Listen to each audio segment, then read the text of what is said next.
Hello and a very warm welcome to another Innovaphone myApps tutorial.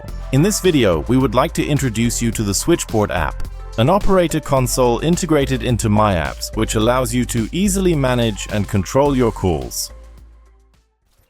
To start the app, click on the Switchboard app. First, you need to select your phone.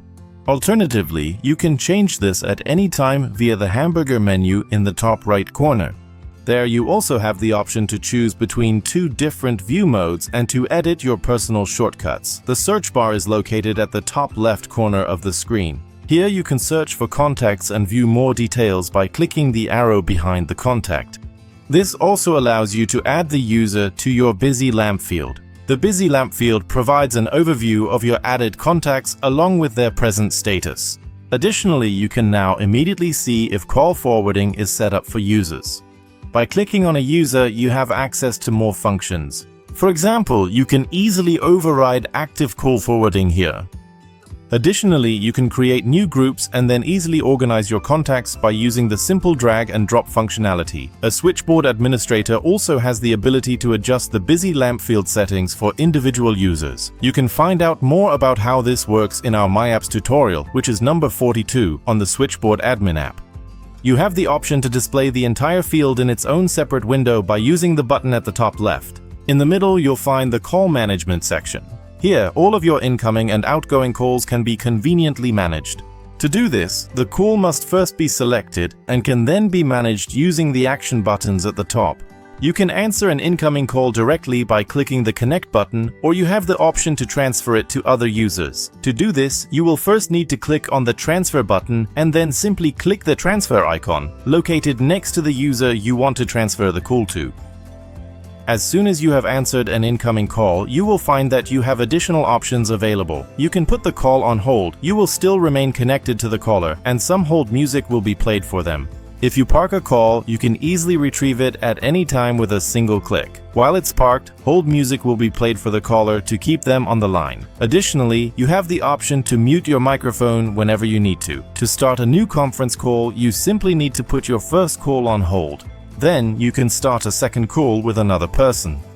Now, select the call you put on hold and then click on the conference button. If you are not currently in a queue, but someone calls the queue, you will still have the option to take over that call. With DTMF input, you can, for instance, navigate between various different functions on an external hotline. In this process, the tones used to recognize the individual key presses are then played into the call. To end an active call, please select the desired call from the list and then click on the Disconnect button at the top. The Queues section can be found located at the top right of the screen. By clicking on the Add to Queues button, you can then select a new queue that you would like to add to your personal list. On the queue switch, you are able to leave the queue, provided you have the necessary rights to do so. If you hover your mouse over the number of users in the queue, you will be able to see all of the participants currently in that queue. Directly below the queues section, you will find the call history. Here you can see a complete list of all incoming, outgoing, and transferred calls that you have made. This list can also be sorted using different criteria, for example, by date, phone number, name, and the total duration of the call. By clicking on the sorting icon, you can choose whether you would like to sort your list in either ascending or descending order. Additionally, you can also click on a previous call in the list to display a wider range of available options. From here, you will find that you can start a new chat conversation, call the number back, view the associated contact information, or even add that user to a group.